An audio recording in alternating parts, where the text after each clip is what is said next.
নমস্কাৰ। সমগ্ৰ শিক্ষা অসমৰ মিছন ডিৰেক্টৰ ছাৰে এখন মিটিং পাতিছিল আইএছৰ লগত, ডিইইৰ লগত, বিইইৰ লগত আৰু ব্লক MIS কোঅৰ্ডিনেটৰৰ লগত। মিটিংখন হৈছিল 31 জুলাই তাৰিখে ৰাতিপুৱা 10 বজাত। তো মিটিঙৰ কেইটামান এজেণ্ডা আছিল।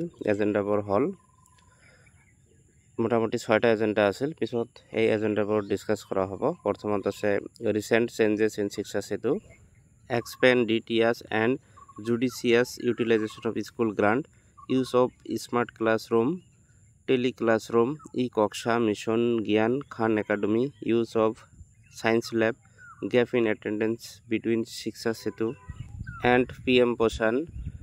6 নম্বৰ দি আছে completion of civil work under Pradhanmantri Shramik Prastavan Yojana and kitchen cum store under PM পোষণ।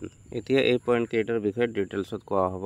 তো প্ৰথম এজেণ্ডা আছিল ৰিচেণ্ট চেঞ্জেছ ইন শিক্ষা সেতু। শিক্ষা সেতু কেইটামান চেঞ্জ কৰিছিল। All district are briefed about the recent changes introduce in Shiksha Setu. তো জিঅ' ফিচিং ফটো এটেণ্ডেঞ্চ লোৱাৰ কাৰণে যিটো প্ৰব্লেম আছিল, আগতে আছিল 750 মিটাৰ, এতিয়া কৰি দিছে 500 মিটাৰ, এইটো কমাই দিছে। ষ্টুডেণ্টৰ গ্ৰুপ এটেণ্ডেঞ্চ লোৱাত প্ৰব্লেম হৈছিল, এতিয়া নতুন এটা বটম এড কৰি দিছে, download all classes inform and update all classes. তাৰপিছত মাল্টিপল ফেজ হ'লে ফটো লোৱাত অসুবিধা হৈছে এটেণ্ডেঞ্চ লোৱাত, আৰু লোকেশ্যন একুৰেচিৰ কাৰণে কেইটামান চেঞ্জ কৰা হৈছে শিক্ষা সেতুত। তো এটেণ্ডেঞ্চত যিটো আগতে 750 ৰেঞ্জ আছিল মিটাৰ, এতিয়া কমাই 500 মিটাৰ কৰি লোৱা হৈছে। আৰু গ্ৰুপ এটেণ্ডেঞ্চত যিটো অসুবিধা হৈছিল এইটো এতিয়া সলভ হ'ব। যিটো ফেচিয়েল প্ৰব্লেম আছিল এইটো সলভ হ'ব, আৰু লোকেশ্যন একুৰেচি। তো এইটোৰ কাৰণে এটা PPT দিছে। তো আগতে এটেণ্ডেঞ্চ স্কুলৰ পৰা লওঁতো এনেকুৱা দেখাইছিল। তো এতিয়া এই ৰিট্ৰে তলত দেখা পাইছে, এই ৰিট্ৰে অপশ্যনটো আহিব। ইয়াত ক্লিক কৰি আপোনালোকে আপোনালোকৰ এটেণ্ডেঞ্চটো ল'ব পাৰিব। ৰিট্ৰে অপশ্যনত ক্লিক কৰিলে এনেকুৱা এটা আহি যাব। তাৰপিছত আপোনালোকে আপোনালোকৰ এটেণ্ডেঞ্চটো ল'ব পাৰিব। আগতে ষ্টুডেণ্টৰ এটেণ্ডেঞ্চ লোৱাত অসুবিধা হৈছিল কিছুমান ষ্টুডেণ্টত, আৰু ক্লাছ ৱাইজ এটেণ্ডেঞ্চ লওঁতে বেকগ্ৰাউণ্ডত লিখা দিছিল ডাউনলোডিং, এইটো বহুত টাইম লাগিছিল। তাৰপিছত এই ডাউনলোডিং অপশ্যনৰ কাৰণে এটেণ্ডেঞ্চটো ভালদৰে ৰেকৰ্ড কৰিব পৰা হোৱা নাছিল। এতিয়া এই প্ৰব্লেমবিলাক সলভ হৈছে। এতিয়া এটা নতুন অপশ্যন আহিব, ডাউনলোড অল ক্লাছেছ ইনফৰ্ম। ইয়াত ক্লিক কৰি আপোনালোকে ক্লাছ ৱাইজ এটেণ্ডেঞ্চ ল'ব পাৰিব, আৰু কিবা যদি ডাটা মিচিং থাকে এইটো শ্ব' কৰিব। তেনেহ'লে ৰাইট ছাইডত দেখা পাইছে এনেকৈ শ্ব' কৰিব। আৰু তাৰপিছত আপোনালোকে আপডেট অল ক্লাছ বটমত ক্লিক কৰি আপোনালোকে এটেণ্ডেঞ্চবিলাক ল'ব পাৰিব, প্ৰব্লেমবিলাক সলভ হ'ব। তথাপিও যদি কোনো প্ৰব্লেম থাকে এনেকৈ ক্লাছ ৱাইজ এনেকৈ ৰঙা এটা দাগ আহি যাব। তো আপোনালোকে ইয়াত ডাউনলোড আছে বা ৰিজেনেৰেশ্যন আছে, ইয়াত মাৰি দিলে মোটামুটি অলপ টাইম ল'ব। টাইম লোৱাৰ পিছত প্ৰব্লেমটো সলভ হ'ব। তো যদি ডাউনলোড নাইবা ৰিজেনেৰেশ্যন গ্ৰুপ ডেট বুলি অপশ্যন নাহে তেনেহ'লে কোনো ইছ্যু নাই, আৰু যদি এনেকুৱা অপশ্যন আহে তেনেহ'লে ইছ্যু আছে। যদি অপশ্যন এইবিলাক নাহে তেনেহ'লে ইছ্যু নাই, তেনেহ'লেতো কোনো টেনশ্যনেই নাই। তাৰপিছত আপোনালোকে এই অপশ্যনটোত ক্লিক কৰি দিব ৰিপৰ্ট গ্ৰুপ ডাটা। যদি প্ৰব্লেম থাকে তেনেহ'লে প্ৰব্লেমটো সলভ হ'ব, আৰু যদি নাথাকে তেনেহ'লেতো কোনো কথাই নাই। যদি কিবা ইছ্যু থাকে তেনেহ'লে এই অপশ্যনটোত আপোনালোকে ক্লিক কৰি দিব ৰিপৰ্ট গ্ৰুপ ডাটা।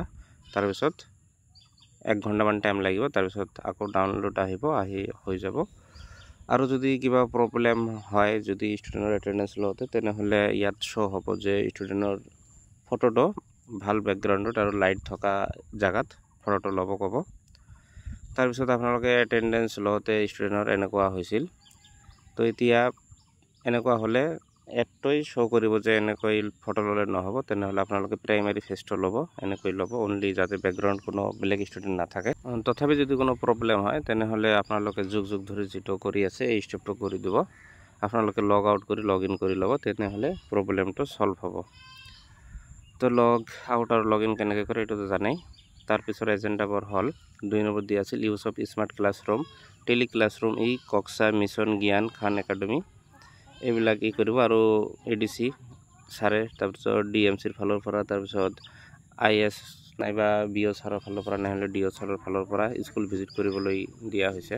কমেও 3টা স্কুল ভিজিট কৰিব আৰু ফটো শ্বেয়াৰ কৰিব। তাৰপিছত আছে আপোনালোকৰ ইউজ অফ সায়েন্স ল্যাব বনাবলৈ কোৱা হৈছে।